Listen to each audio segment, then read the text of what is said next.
Today is Thursday, December 12th, 2024. This is Sarah Franklin interviewing James Isenberg for the Theodore Corbett Institute for Running History Research's Roadrunners Club New York Association Oral History Project. Jim, thank you for taking some time to speak with me today. To start, My pleasure. could you introduce yourself and provide some biographical info like your birth date, birthplace, family members, schools attended, and occupation? Sure. So I was born in March 14, 1951. I was living in Boston. My parents were Ashkenazi Jews, and my father was in the shoe business. And we lived in Boston until about 1960, when, because of business for him, we had to leave the Boston area, moved to Wilkes-Barre then. When I was a kid, and this was back in those days, at least most boys my age would just a lot of little league, a lot playing basketball. Didn't think very much about running, except that we lived relatively close to the Boston Marathon course. Back then, it wasn't such a big deal. I think probably there may be 500, 600 peak runners back then, and of course, as you know, no women at all. And so we'd go up there, every April. Back then, it was every April 19th. It didn't have to be a Monday necessarily, but we'd go watch, and a bunch of people would go by. We had no idea who they were, but it was a lot of fun. Anyhow, so we moved down to the Boston area when I was around 9 years old. And what got me going, back then, running was very unusual, I think. It was a funny thing that really got me going was this was in 1963. I was 12 years old. All the big guys were playing football, and I was too small, and so they wouldn't let me play. So I decided, what the hell, I'll just run around the block. Maybe once, twice, three times, I don't know. And just ran round and round around the block. And I found that I was actually pretty okay at it. So then when I went to junior high school, they didn't have a cross country team, and I went out for it. I was never very fast, but I was still on the team, and actually, so I got into doing some running. And then in this northeastern Pennsylvania place, they had there was something called the Berwick Marathon, which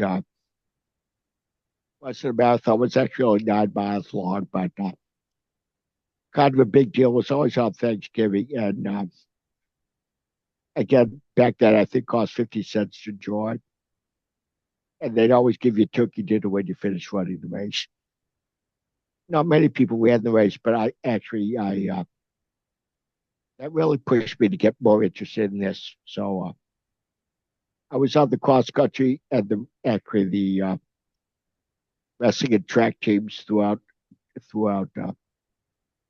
junior high school. Then later we moved down to near Philadelphia. I went to high school right outside of Philadelphia, in a very good school called Plymouth White Marsh High School. It was a public school, but then I really got into running again. I was never the best. I think I won only one race that whole time. But I still had the Boston Marathon in my mind. So in those days, you had to be 18 to run the marathon.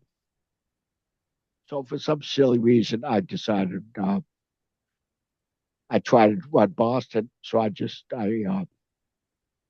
signed up. I think at that point, the most I'd ever run was 18 miles. And again, those days, people thought you were crazy if you'd go running. I'd say probably got picked up by the cops a couple times because sometimes family obligations would lead me to run like at 4 in the morning or something. I thought somebody running at 4 in the morning had to have done something bad. that. So How old were you at the time? Was this when you were in like middle school and high school? this is middle school and high Okay. school. Yeah. And you were getting up at 4 a.m. to run? But just once in a while. That's once in a while is enough, especially at that age. Yeah, but no, I was obsessed with running again. People in my junior high and high school, they always know I was the kid who would be running all over the place. My father wasn't very happy with it. In fact, at some point he said you can't run more than 5 miles. So I had to sneak in a couple extras. And again, I was okay in the cross country team and the 2 mile, but not great at it. But so I decided to go to Boston. In fact, then I was applying to colleges. So I happened to actually go. This was in April, of course, April of 20 of 1969, and so I was applied to Harvard and Princeton, MIT. So I visited MIT and Harvard just before. But then I lined up, and back then, again, I think about 1,000 people were in Boston that year, and you had to get.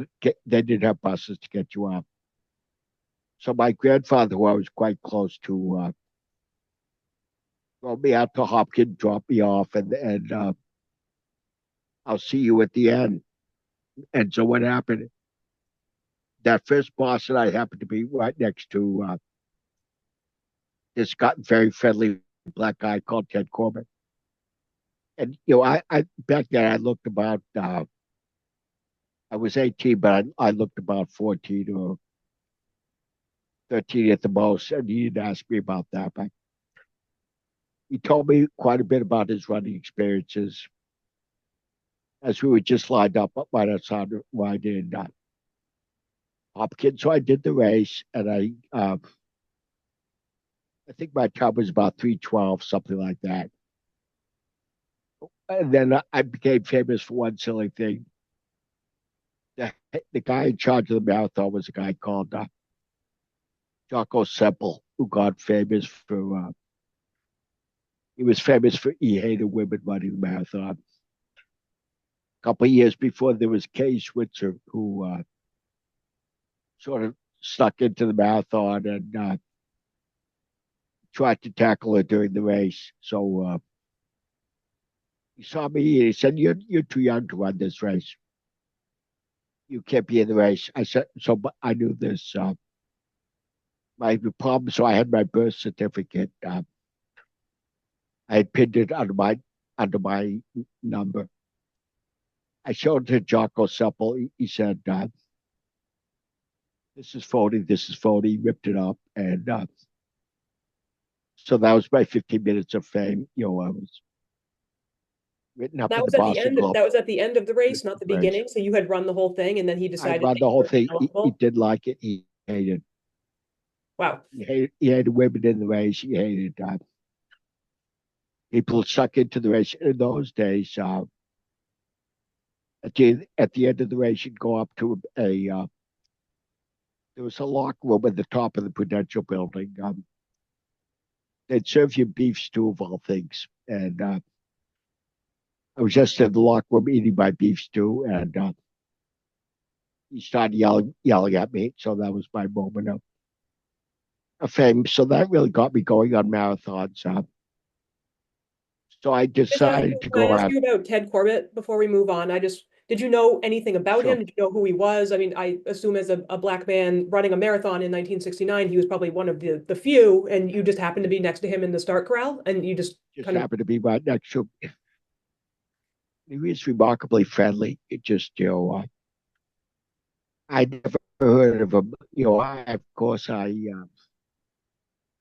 knew about the Olympics, but not. I think he ran the Olympic marathon probably right in the 30s or something. yeah, it was in But I 52 had in no Helsinki. was it 52. So that was before my time, so I didn't know about it. And there was, of course, no internet or so. I looked him up after that, and I probably was next to me at probably 3 or 4 marathons after that. This was before the New York City Marathon. They had something called the Cherry Tree Marathon, which was every, I think it was around March or something. And back then you didn't run around Central Park, but you did. The races were in something called McCombs Park, which is right outside New York City.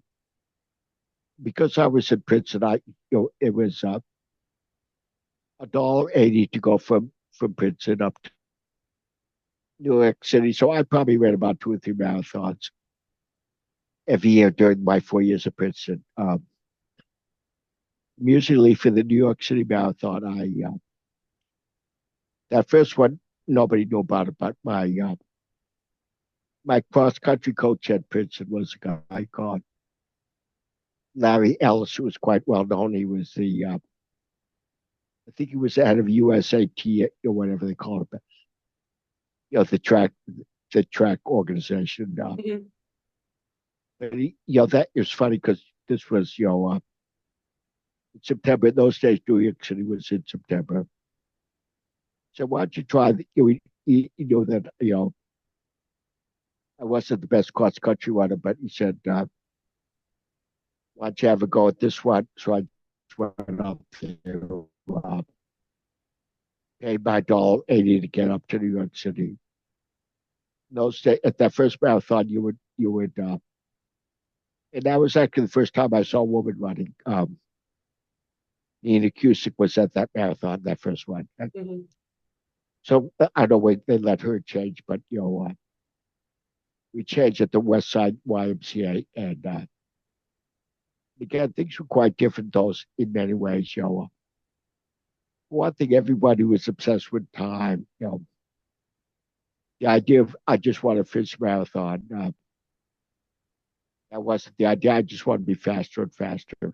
So I think that first one I was around 3:10, and then start next few of them I started going down to like 2:50 or something like that. But And you were 19 years old or so, a it sophomore, was you said? 19 or 20. Yeah, Yeah, so you'd already run four. This was your fifth marathon and you were only 19.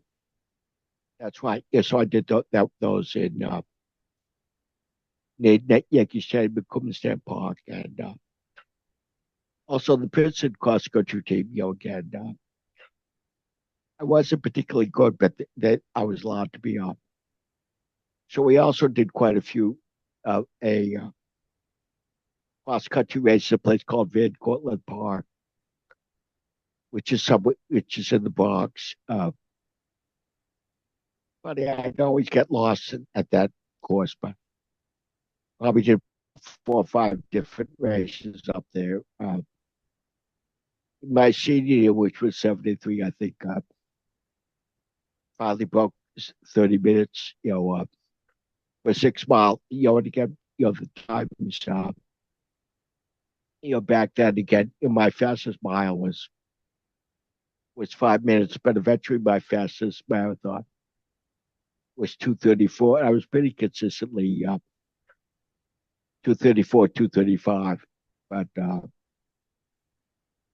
back even before I was running Boston, I got involved with a guy called Browning Ross. He had a running journal. I think they called it the Long Distance Log. So you'd get that in the mail about once every couple of months. And so I'd run Atlantic City. I did that one a couple of times. And it's also that funny that year was it was 72. That was the only time I ever won a marathon. It was the first New Jersey State Marathon. It was in a place called Burnsville. And I ran, there was a guy, I think, quite involved with New York City running, a guy called Hugh Sweeney. So he was, I think he kind of let me win, but I won that marathon. But A I win. got to know, yeah, There was George Hirsch, of course, you probably have heard of. Hmm? You know George Hirsch? He was one of the early people with the New York City runners, I think, and he went to Princeton probably 10 years, 20 years before me, and there were about three or four of us who from Princeton who read Boston and New York. There were a couple of articles in the papers about us back. Get running was just not that popular, but So you we did were New all York, obsessed you with. did New York in 1970, and then you did it a few other times. Did you ever run the five borough course, or were you just doing it between 70 and 75 before they moved the course in Before 76? that. The only time I did the five borough one is I think it was 1989. Uh, they bought East Fred LeBeau was still around, I think, and for the 20th anniversary. They paid for a bunch of us from the first marathon too. So that was the only time I really ran the five borough race. So you would kind of Interestingly, run the gamut of the New York. You did Cherry Tree, which was the precursor to the New York City Marathon in Central Park, and then you right. did one in Central Park, and then you did the five borough, which I imagine is pretty unique among anyone who had done all three of those Oh races. yeah, that's right. And I ran Philadelphia quite a few times also. In those days, again, marathons were not in the city. They tried to keep you out of the way, except Boston. Like New York City, they'd have the running around Central Park, and now they're all over the city. But so actually got pretty good at Philadelphia. I came in, got into the 240s when I was still in college. Yep. But I would run in those days. I ran probably about five marathons a year wherever I lived, and different places. I ran New York City until I went to graduate. So I went to Princeton in physics and math, and I went to Maryland, and I became a research mathematician, physicist, and so that got me into the Washington D.C. University of Maryland, which is just outside of D.C. So I ran about 4 or 5 marathons a year there. And this was on top of One your other studies, music. graduate studies, Oh undergrad yeah, studies, everything. And you were on the track, and you had said wrestling team as well at Princeton. So you were doing all of this marathoning 4 or 5 times a I year, and yeah, then keeping up with your workload. right. I had no social life. I just I would in those days I was running about 100 miles a week. Yeah, I just get up in the morning, run for maybe 50 miles, and then just go back to work at physics and math, which is what I'd always loved. And I think at one point, I think I could say one marathon, which was always the one I hated the most, was Atlantic City, and just one up and down the street. I think it was called. You see this big, huge elephant. I forget what it was called. Lucy. It just ran back and forth. I did like that one. But I that was the first time for one thing, I think we talked a little bit about running buddies. So in college, I just ran with the cross country team, the track team. But after when I went to grad school, I actually showed up at the cross country practice and just decided to run with some guys. So I got to run with one of my best running buddies over all these years. I kept called Dave Buzzle. It was funny because in the race at the marathon, he beat me, like 2 or 3 minutes. But there was a race back then in DC called the the Two Bridges. It was 36 miles, and you got from the Washington Monument down to Montford and back. And I did like it, but I was really quite good at it. So came in second in that race 2 or 3 times, and again, the marathons around Washington Birthday Marathon, Marine Corps Marathon. I think that was when marathons started taking off. Frank Shorter, of course, became, he was first American to win a marathon and win the Olympic marathon. So that really got people interested.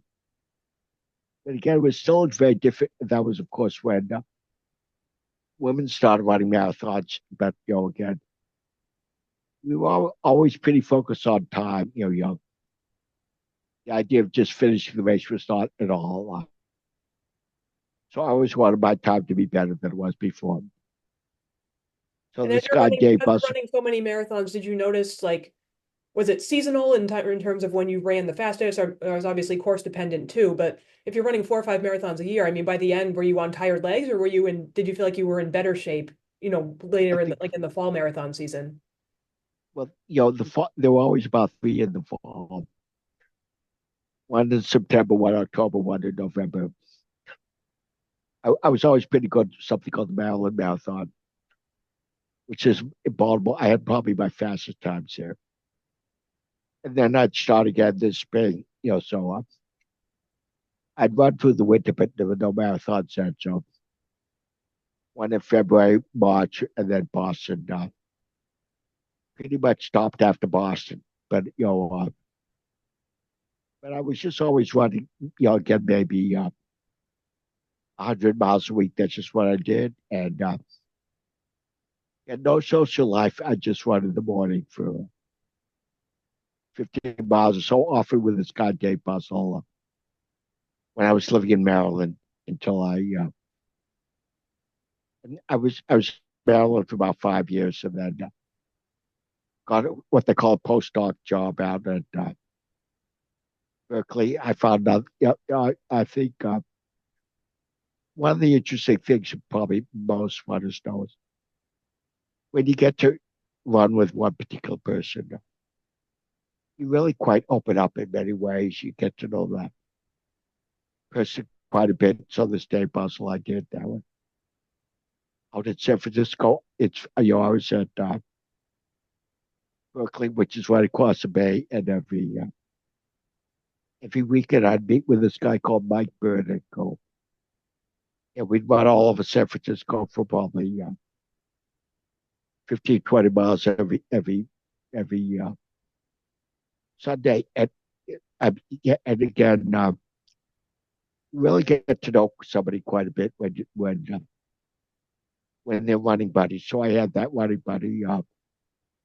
Are there any The six, like clubs or teams? Like I realize that you can meet up with a guy or two and do this, but at the time, in any of the places where you were in, major metropolis like DC or San Francisco, Philadelphia area, were there were there groups of runners who were doing this, or was it just kind of you would encounter people on the road and then kind of link up with them and become running buddies, but not necessarily part of a and group? that was one of the few times I was actually in a running company. There's something called the Washington Runners Club, and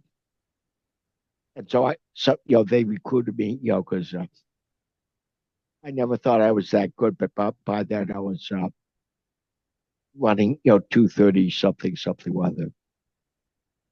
So I was recruited to run for the Washington Runners Club. So that was the only time I was ever in a particular running club out there. And were you training with them, or was this just kind of an affiliation that you had for racing? Yeah, pretty much just for racing. Okay. So And it sounds like based on the times, of the day that you were running and just how much you were running, I imagine there weren't many other people who would accommodate that schedule that you would just right, put up with, on a Tuesday at 5 in the morning or something. that's right. And again, I pretty much run every day. And well, I had a couple injuries. Everybody had a couple injuries.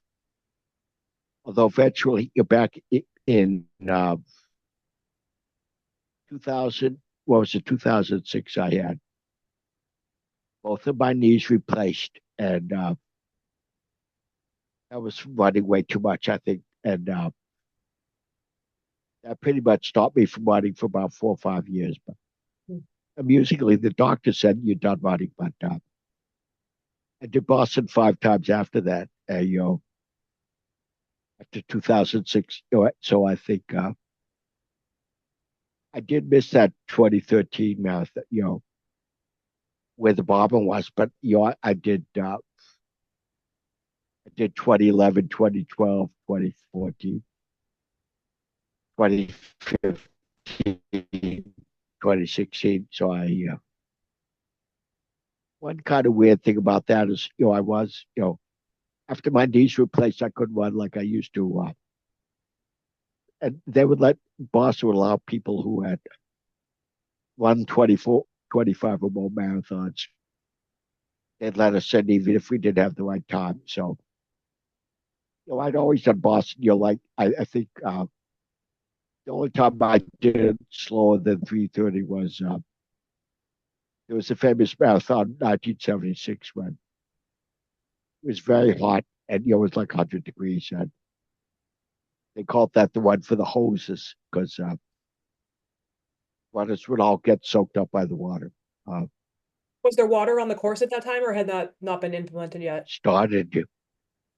But when I first ran Boston, there were I think there were about 6 or 7 water stops, and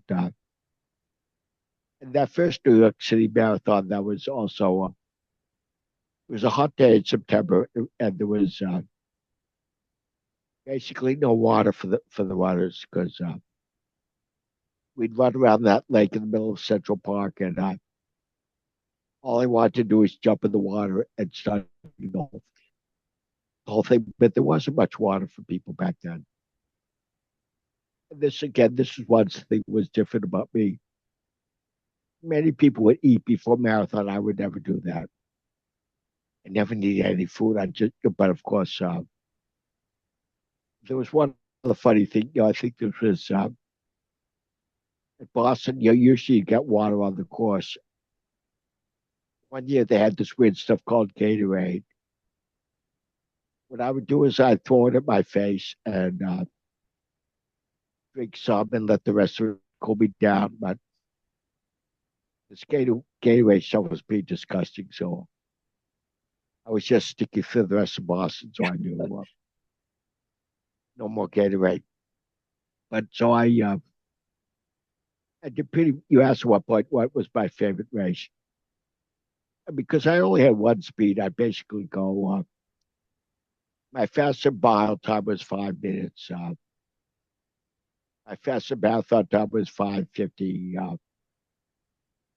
And when I ran this 36-mile race, I didn't know any other time, so I just took the same time. Just like a marathon with 10 more miles to go. I was pretty good at it. I didn't like it very much. And but then I lived in many different places. I finally took a professor job out in Oregon in 1982, and because I was so much into research, I spent a lot of time in Paris, a lot of time in. I was in Texas for 1 year, Minnesota 1 year, England 1 year. So I think I ended up. I was in preparation for this interview. I was thinking that I ran marathons in 14 different states and probably 3 different countries: Canada, U.S., and France. A lot of people like to say I ran a marathon in all 50 states. I never cared about that. For me, it was all about time. And, lost another place. I got to know plenty of people, but it was funny again, focusing on New York City. I think we talked about Kurt Steiner, and I think he'd been a marathon runner at something, but he would always be, about a mile from the end of the course. And he'd yell out to all the runners, he'd say, if you could hear the sound of my voice, you could break 3 hours. If you could hear the sound of my voice, you could do this, that, the other. But again, and again, I was counting up how many running buddies I had. Probably Dave is the main one. A guy called Mike Bernick in San Francisco, and moved up to Canada. That was my first what they call postdoctoral position, and this little town of Waterloo, of all things, they had there were 3, 4 people who could make to 2:20 in the marathon, including a guy called what's his name, Maxwell, who he became was the inventor of the what do they call that, the power bar. So he was the and he was a really good marathoner. And the time he was up this little town called Waterloo, and this is one of these places where, like every Tuesday, there'd be 5, 6 people running up for about 10, 15 miles. I was in Australia once, and there was this guy called, yeah, I'm trying to remember the guy who ran, he was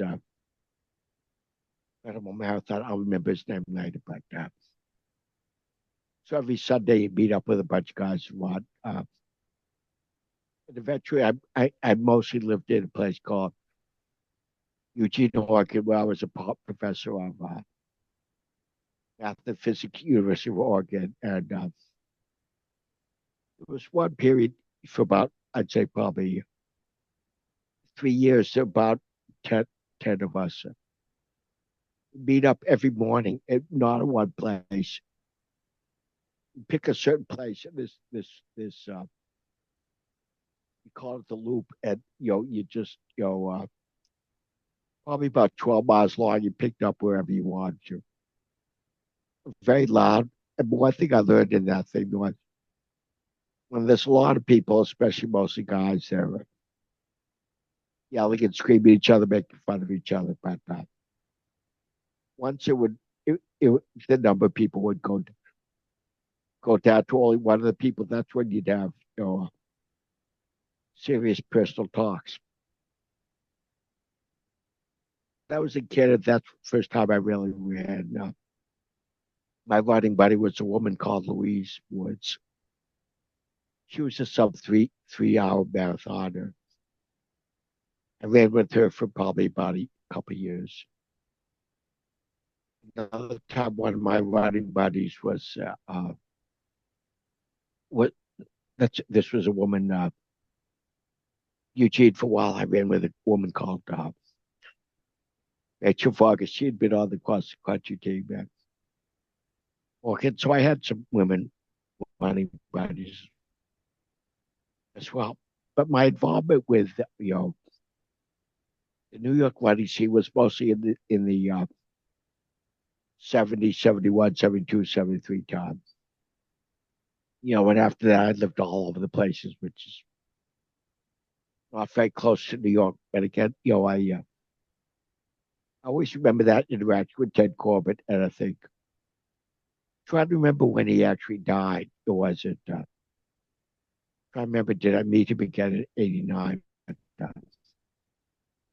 For those first 3 years, you'd see him at the races at McCumston Park. He was always there, and it was also the first so-called, what do they call it, the Earth Day Marathon. That was, I think they just renamed the Cherry Tree Marathon to the Earth Day Marathon. But in fact, so maybe you can tell. Maybe I forgot to mention this, but till the day, I had this bad accident just about almost exactly 7 years ago. I was in Australia giving a bunch of math and physics talks, which has always been my obsession. Math and physics research, I've been very good at that. I was out giving a bunch of talks, and I happened to be at the beach just for a short time, and big wave came, knocked me over, and I had what they call it C2 spinal cord injury. So that was the end of my running career. Of course, everything came very close to dying. I think it was only because my wife at the time was there, and she saved me. But so, in fact, that day I always often tell people I was training for my 31st Boston that morning before I went to the beach, and that but that was the end of it. I mean, I think also, of course, now I'm a quadriplegic, but I often have interesting dreams about running Boston or do this or that, the other thing. Never a dream about being in a wheelchair. Like that. One other amusing thing I like to tell people about running. When I was really into running, there were two dreams I would have. I'd say probably 100 times each one of them. One of the dreams is I was running a marathon and I was doing incredibly well. And then suddenly I was completely lost. I didn't know. I'd be running up and down stairs and all kinds of weird things. That was one of those strange dreams. Another strange dream was sometimes, I'd be getting ready to run Boston, New York, whatever it was. And somehow I was wearing a tuxedo. And I thought, I can't run a marathon in a tuxedo. So do I run it in the tuxedo and take all my clothes off and run regardless? So I've had those dreams. I think a lot of my fellow runners would have dreams similar to these as well. You had a lot to build on in your dreams. I realize this must have been horribly traumatic and obviously life-changing, but before that you had run 143 marathons, you had run Boston 30 times, you were training for your 31st Boston. How has your relationship with running changed since the accident? You're obviously not able to run, but are you still following the sport? Are you following your running buddies and what they're up to? Just what is your relationship to running now? Yeah. Well, again, on the old side, this fellow Dave Buzzell, who was my favorite running buddy for years and years. I followed his career, but he had to stop running marathons. So I follow the Olympics. I watch Olympic marathons all the time. But my old running buddy, actually, although that funny little group I had in Eugene, Oregon, there are probably about 8 or 9 of us altogether, and some of them quite good runners. One of the guys would have been in the Olympics in the was it when the U.S. couldn't go to the Olympics? So anyhow, we have a Zoom call probably about, I'd say, every 3 or 4 months, and we keep up in touch. This one guy called Jim Hill, so that was he has a company called Hills, called Sport Hill, that makes running gear. So he's come out to visit a couple times. The people come here. I can't travel very much anymore, of course, although actually I still have a farm out in Oregon. Dream about that farm. It's a goat and sheep farm. And you probably know Eugene, Oregon is a huge spot for running. And I got to know this guy named Vin Lanano, who was one of the real pushers in the Eugene. He was a track coach in Eugene for quite some time. Got the Olympic trials out to Eugene a couple times. And there's one funny little story. So I would often work the Olympic trials. One of the jobs I had to give the awards to the 4th, 5th, and 6th place finishers in whatever race they were in.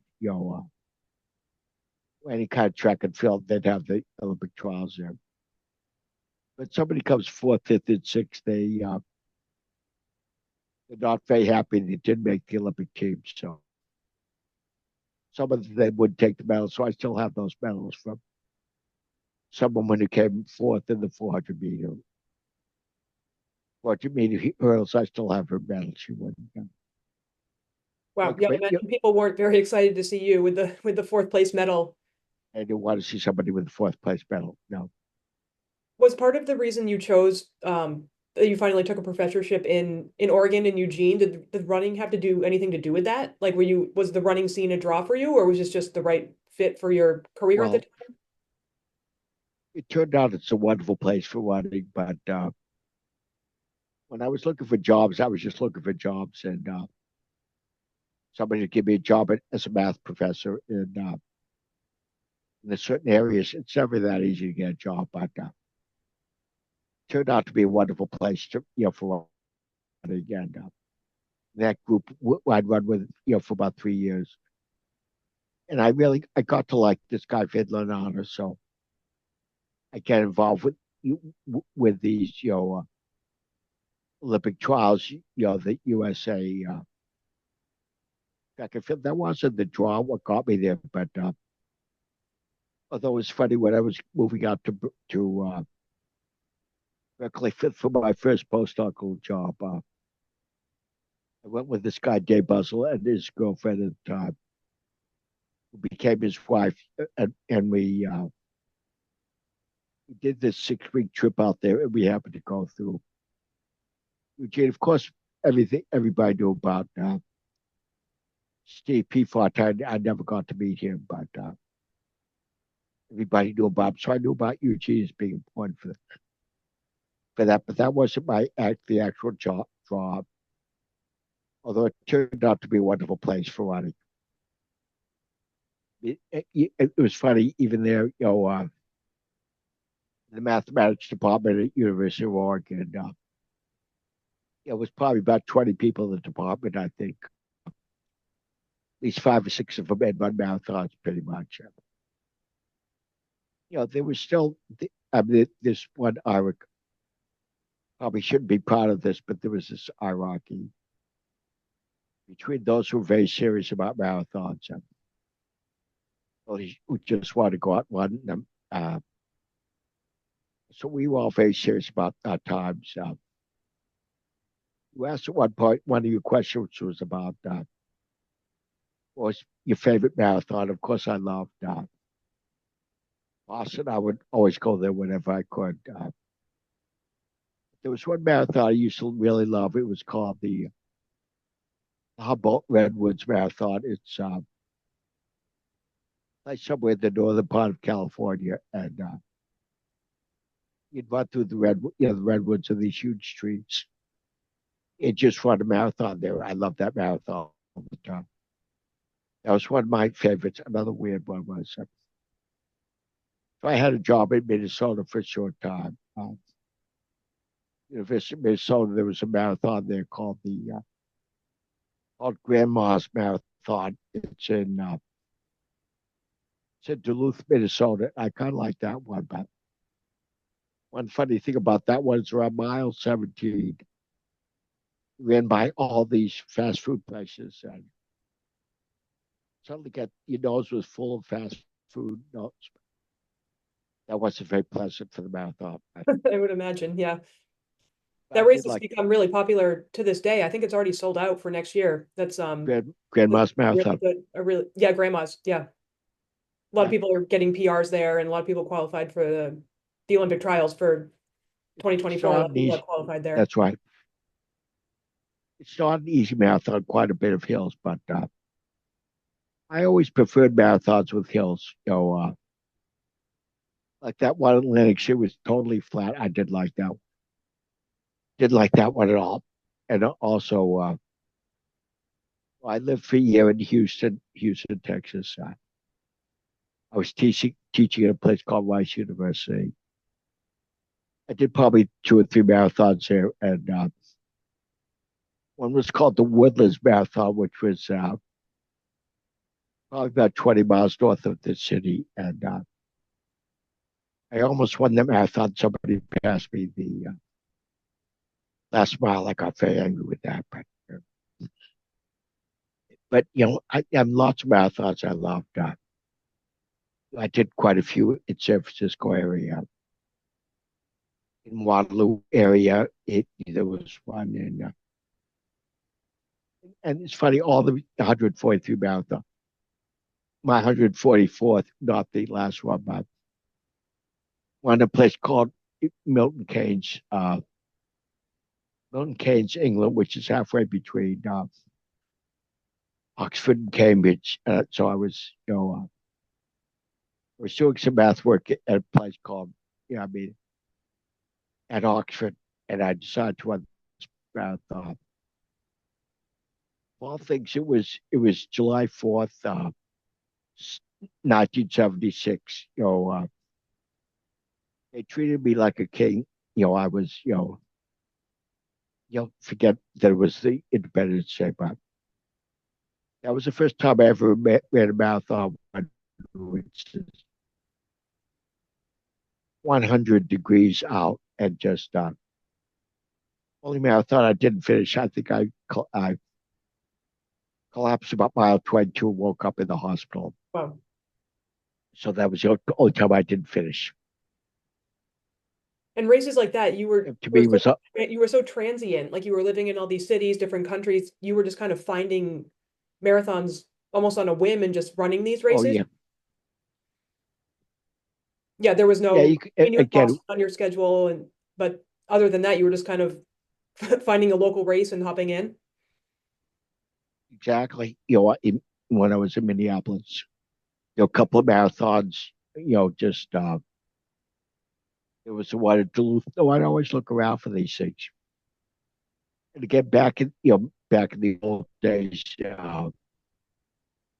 you didn't have to qualify for these things. Paid you $4, $5, whatever it is. But that was probably $300-400 at the marathon. I mean, my first boss, I think, was a $1.25. New York, I think, was $1.50. That's all they were back then. But in Boston in particular, I got to some of my friends who would also run Boston all the time.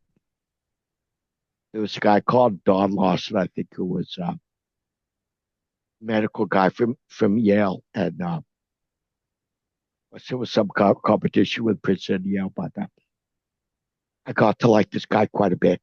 And sometime, I forget when they formed this, there was something they called the Quarter Century Club, which was when they first formed this thing, was anyone who would run 25 or more Bostons. And I think now he has to be some kind of a streak, kid. I did miss a couple of Bostons, like I had. I was injured in 1973.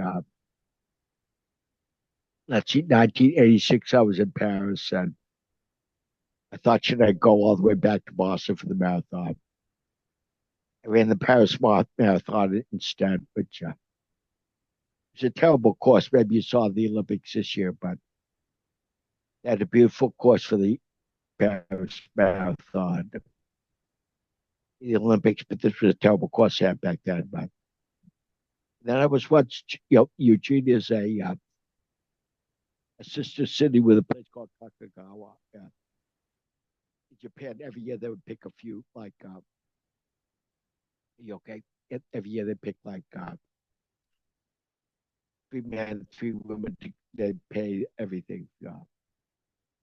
Come out and run a marathon in Kakagawa, Japan. And that was right at the same time as Boston, so I couldn't do it. 1991, that I think that was, but every other year, wherever I would, I just run Boston. Boston was still always my focus. I loved running New York, but that was not my focus really. But I don't know if it's because of my Red Sox background or whatever. Could be, yeah. Was there a Boston in particular that stands out to you the most of the 30? Well, my favorite one was in 1979. That was when I had my fastest loss. And back then, people, I tell people this, and I think I'm crazy, but they say, "What's your favorite weather?" I say, 31 degrees and raining. I love that kind of weather.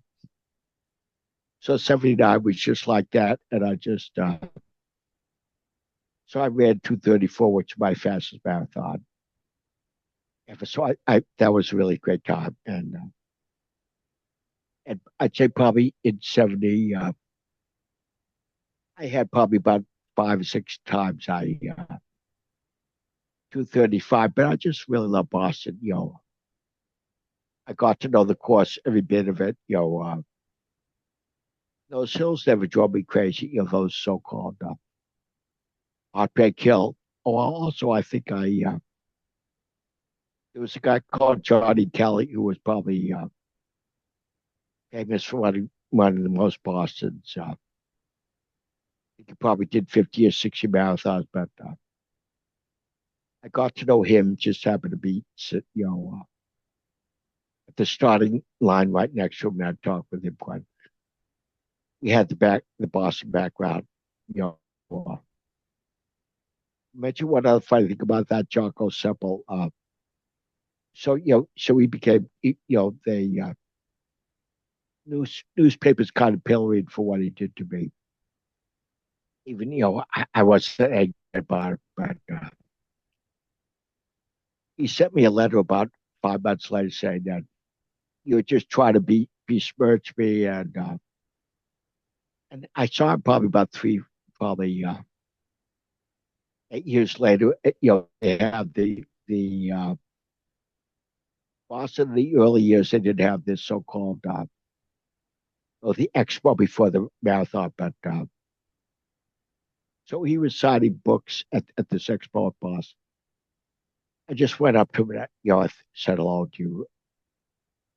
Remember, you looked at me for about a minute. He said, "No, you're that guy who tried to besmirch me." So he got that. He was angry with me all those years. It was kind of funny. Wow. Yeah. It seems like based on his reputation and what I've heard and read about him, he can really hold a grudge. Oh, he did. Yeah, I think he was angry with that. What's her name? Catherine Switzer for years because she kept it to Boston. That I think was what was it 70. One other guy I became friendly with here was a guy called Andy Barefoot. So he won Boston the year before. Before I think it was 68, he ran Boston, and he ran. He was in charge of the Runners World magazine for some years, and I had a project with him that we were going to do. My parents always lived in a place called Reading, Pennsylvania. Should say always after 69 they lived there. So and be barefoot was somewhere in Pennsylvania, so I stopped and we talked about the part. I had this funny idea that when is it that the first t-shirts from marathons first came out, and I had one from around 1972 from the York Marathon. That was also in the New York area. Funny because we used to run around the racetrack a couple times, go out to the city, and then run around the racetrack a couple times. But that was the first T-shirt I ever had for a marathon. So we want to do a project with him about when was the first time a marathon T-shirt came out. Hmm. Never found out exactly when that was. I think maybe in 68, something like that, but not important anymore, of course. I saw that you describe yourself as a memorabilia fanatic. You've saved a lot of stuff from your races. What exactly is in your collection? Well, I because of my obsession with Boston, every year I would save all the newspapers, Boston, all my numbers, all the medals. Still sitting at my farm in Oregon. I don't have any. I have the number I first had in New York City. First Boston. Actually, right here I have on my wall what probably my fastest. One of my best numbers was 436, 1990. My best Boston place was in those days during the Olympic years. Boston wouldn't get that many participants. People would focus on the Olympic trials. So this was in when was it? Came in '96 at Boston. I think was probably it's probably like 72 or something like that. I guess. I still have packs of all these. I'd save my numbers. I'd save the newspaper clippings. I didn't save. Actually, still have. I think this is in Boston, in Oregon. When I first run New York, I was running for the so-called Princeton Athletic Committee, Princeton Athletic Club. So I'd always wear the Princeton the cross-country uniforms, the track uniforms, and I still have all that stuff saved for some silly reason. But I like to save all things. In fact, I have a book collection of stuff. Not running, but mostly related to math and physics. Some book written in 1620 or something like that. I like to keep these things. You had mentioned earlier long distance log. Did you subscribe to that in other publications, and did you collect things like that, or I did. did you have those? Do you still have them? Did you No, unfortunately, I guess you were moving so much, you probably didn't bring those along. but I think probably starting in I got I forget exactly where it was, but this guy's name was H. Browning Ross. He put out this. It was just sort of like a sort of a low budget publication about running in the Philadelphia, New Jersey area. I think they just called it the distance log, and I saved all that stuff, but unfortunately, I think it was still in my parents' old house, and I think when my father died, it just got lost. Of course, I didn't want that to happen, but that's what did happen. Did But you know of Browning Ross when you were in the Philadelphia area? I know he was huge in Jersey for a while there. yeah, but he was, Philadelphia is right next to Jersey, of course. So I got to know not his best friend, but I got to know him, and he was always very, very encouraging. And so when Fred LeBeau, I got to know him a little bit. This guy called Vince Chiappetta, uh, the guy from the New York City Marathon Club, and this guy Kurt Steiner, I got to like him quite a bit as well. And these were just guys that you would see mostly when you were at Princeton, when you came up to New York for races, That's right. like the late And 60s, early 70s. yeah, I would do those New York City marathons, but I also did those one in Atlantic City, New Jersey. There was one in Asbury Park, which was, of course, was famous for what's singing, Bruce Springsteen. Mhm. Did a marathon there. I just only my schedule was 5 or 6 marathons. Yeah, 3 in the fall, or the 3 in the spring. Nothing during the summer, although I always do shorter races during the summer. Like 10 miles, 10Ks. I was living in Maryland. I was, won a bunch of marathons in Virginia. And in the summer, there was one, I forget where it was. I think it was Lynchburg, 10 mile. That was the first time. That was the first time I really saw a woman who was really quite good runner. I think Freddie Getter's name was Kim something. So I could do a 10 mile in about 52 minutes. I think she did 49 minutes or something like that.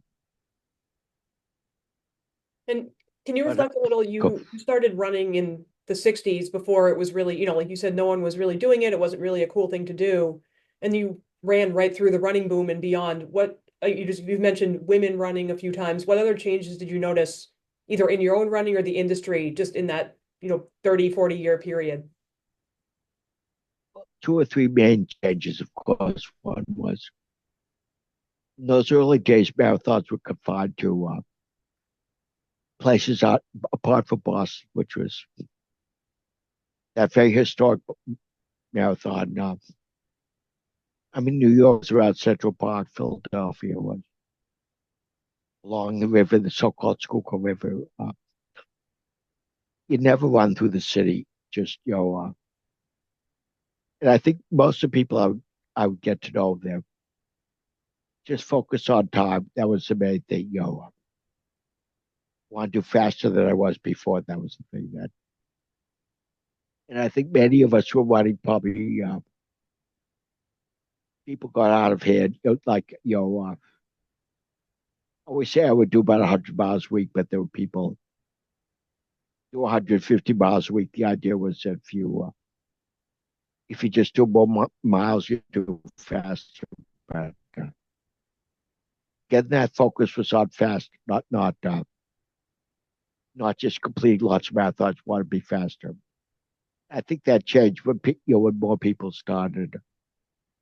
In those days, when you did a marathon, people thought you were sort of crazy. Why would you want to bother with this? But and that was my focus. I loved sports. It was one sport I was pretty okay at. Could do football, could do baseball, could do that, but I did do wrestling, but I wasn't very good at it either. But was running was something I was pretty okay at.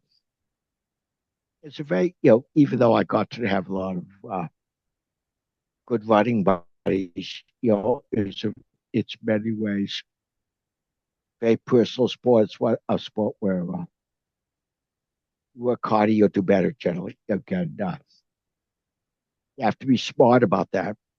Oh, I get one big difference between the early days was that generally there just wasn't much water along the course. Pretty much had to either bring your own water or something like that.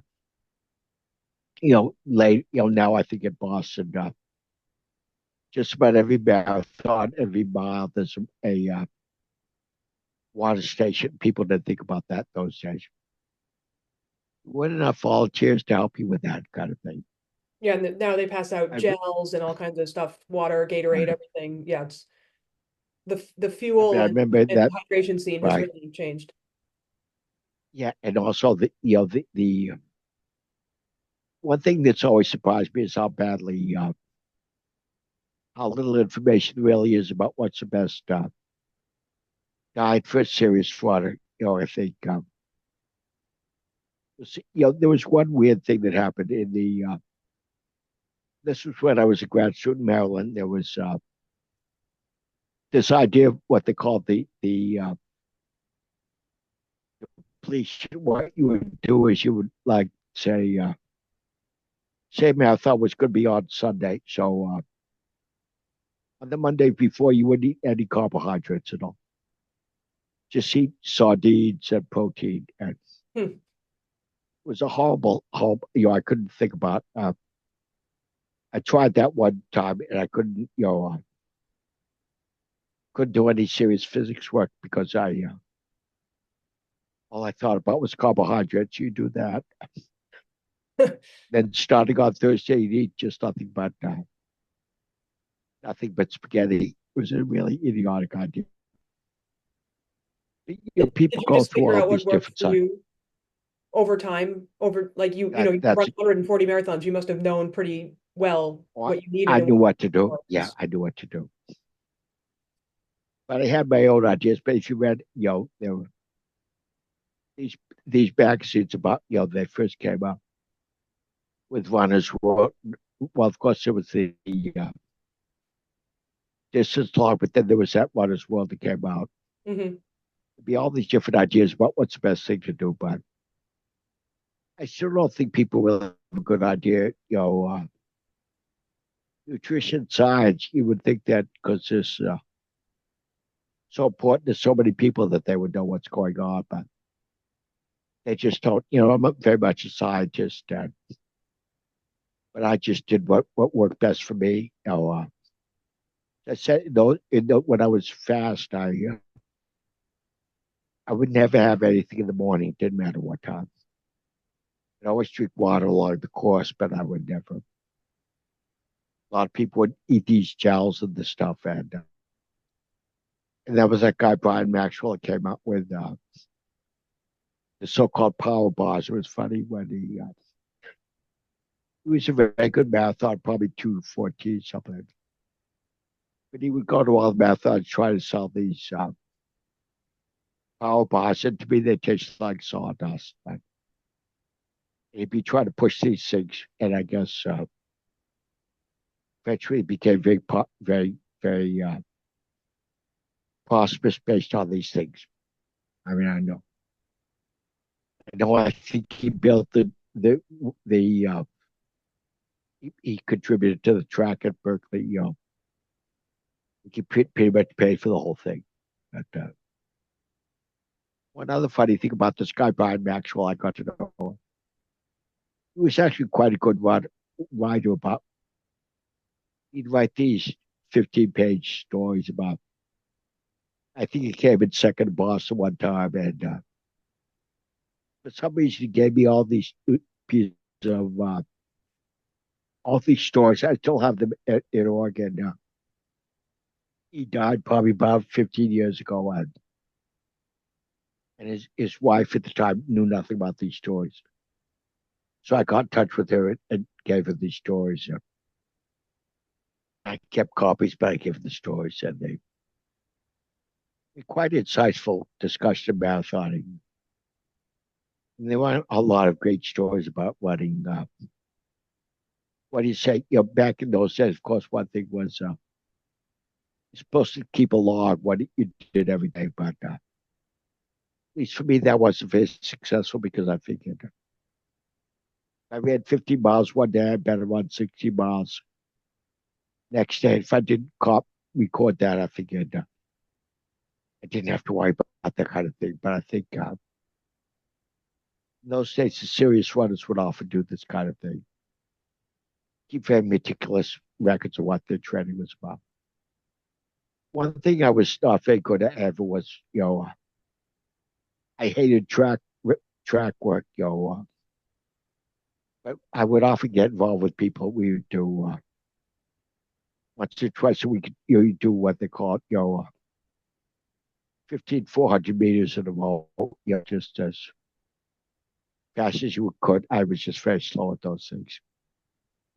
But that was one big change, I think.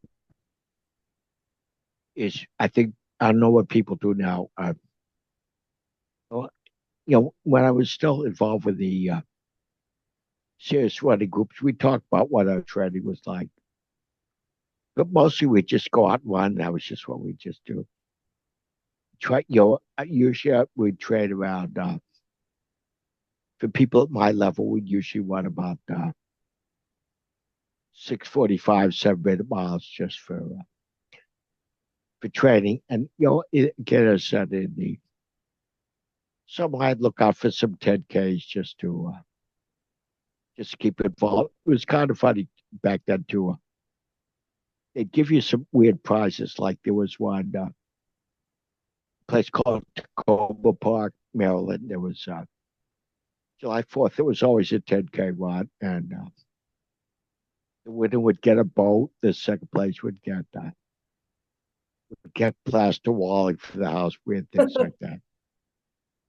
So I once got a boat. So, I was the winner. And You won in a marathon, in DC, I got a funny little boat. Yeah, but what was I going to do with it? So I just gave it away, because what am I going to do with a boat? Yeah, it's not really I incentive. think I mean, I guess for a certain person, it might be incentive to go win a race, but for another person, it's more useless than, a ribbon or whatever. right, right. I still have probably all the trophies from up there, but still sitting at my farm. The trophies I always get. Sometimes I think did I ever get anybody? For a short while, there was something called the Alamo alumni runs. So Alamo was some kind of a rental car company, and so you get together with people from your college, and you have some kind of a wasn't a relay race. You just take an aggregate of the time. So I got to run with a bunch of people from Princeton. That's why I first got to know Frank Shorter because he was running for. Yeah, but I think we once came second Princeton, and I got $200. So that's all my earnings from running. I never made any money in that. Of course, I guess I just wasn't good enough. One other thing I might mention is that I feel fortunate in one regard regarding my running on the cross country team. Back then, in the '70s, you didn't have to be that great. So I was okay to be on the cross country as long as I did the work. I think now because of restrictions, they'd only take a limited number of people on the cross country wrestling track, all the different sports. And for me, that was very important because I love running, but I love being on the cross country team and track team, and they were very nice to me in that regard. I think these days somebody with my level of skill was my level of prowess wouldn't be allowed on those teams anymore. Yeah, And the running's funny always thing, referred to as like a participation sport, which sounds kind of like a negative, but you get the team atmosphere, you get a good workout in. It's participation it kind of sounds a little demeaning in a was way, fun. but it's what some kids need. Yeah, and that was important to me. And funny thing with the wrestling, I wasn't that good at it, but maybe because I ran so much, I only weighed about 105. The lowest weight class is 118, and when people could make that, so I was on the, in high school I was an okay wrestler, but in college I never won uh, an actual match, but I would often get a forfeit because the other guys didn't have any, didn't have people that low in weight, so I got to go to Lehigh and Army and Navy and go to all these teams, because I was so focused on math and physics all the time, but I love having sports as an outside thing to do.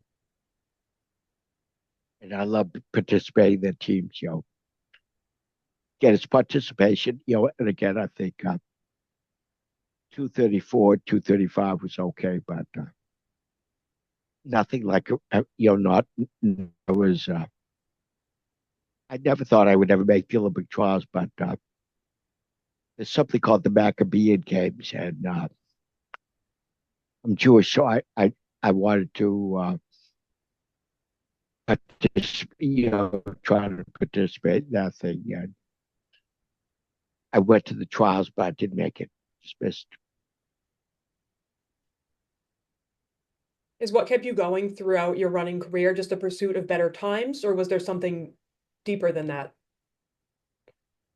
Well, it was just, I was obsessed with athletics, and at first I always wanted to get better and better times. My best time was 1979, but I'd say it through the 80s and early 90s. I could still always make 240 or something like that. And I wasn't doing better and better anymore, but I just always wanted to keep as fit as much as I could. Not just stay fit, I wanted to be able to be a decent runner for my age group or something like that. And it was just something I just just always had an obsession from 1963 until 2017. I just never, it's funny. I talked to my wife about this. To other people, I say it's important working out things like that. You don't want to think, do I want to do it today? Just say, I'm just doing it. You just go out and do it all the time. You just don't make it a decision whether you want to do it. Just make it something which is a habit, which is automatic. And for me, it was always like that. And also, these different groups of friends who would do it. Like that group I did that with Eugene, probably that was in the late '90s, early 2000s. it was just sort of a fun group all the time. So there was a social aspect as well. When you were training running by yourself, I realized people say, "Oh, what do you think about when you're running?" Was it a space for you where you could kind of work on math and physics type equations or theorems, or were you I mostly did actually, zoning I out? did. No, I will, I always had lots of, I can't do the calculation when I'm doing the running, but I've always been good at the big picture project. Still am, even after my accident. I still, what's the main idea we want to prove here? What do we want to do? I was quite good at being able to think about that kind of thing. Even when I was running relatively fast, when we had these groups running together, people would say, "Are you getting too tired to talk to people?" But we talk about lots of politics, lots of everything. But when I was running by myself, I'd often think about how to write things up because my research profession, I would wrote a couple books. I wrote, I think, probably about the same number of marathons, same number of papers. I've did about 150 papers. And I think, how do I present this properly? How do I do this? And so when I was running with people, I wouldn't do that. But when I was by myself, I'd always pretty much do that. So it was a good way to keep to compose things properly. I also I like writing stories, not really fiction, but I think about how to do that properly too. One of the things I do quite a bit now is I do, besides still doing research projects, I still do, I edit manuscripts which will become math and physics books. So I read through these things. Look, I look for mistakes, of course. How would I rearrange it? So I'm pretty good at that. So I can't go out and run do that anymore, but I've always been pretty good at that. I also, whenever I work on Word document, they say, "Oh, do you want this editor? I don't want an editor. I'm a good writer. I care a lot about that kind of thing." Yeah, running's a great way to multitask, and you get physical activity and also the mental activity. I mean, you running yourself? Do you do a lot of running yourself? Yeah, I've run a few marathons. I try to get out, 20, 30 miles a week when I'm not in marathon training. Well, what's your favorite marathon? Um, I've done mostly the ones I've done have been like small town ones, so I haven't done any. I'm doing New York next fall, so I think that might be my answer. But I did Boston in 2014, the year after the bombing, and that was just almost so overwhelming that I think I'm kind of still processing it 10 years later. But Why? I've done the last marathon I did was an out and back on a bike path. Just think kind of local stuff like that that it's hard to call a favorite, but they're each my favorite in their own way, I suppose. Yeah. Let me also mention a funny story about 2013. I did 2011 and 2012. I came back from the Navy place. I would have gone to 2013, but I had some kind of an admin role in the what's called the American Physical Society. So I was head of something called the Gravitational Physics Group. So I really wanted to go to Boston, of course, but I was sitting in Denver, so the meeting was in Denver. Right when that bombing happened, suddenly my phone was going wild. You were at the marathon. I was supposed to be running this meeting, but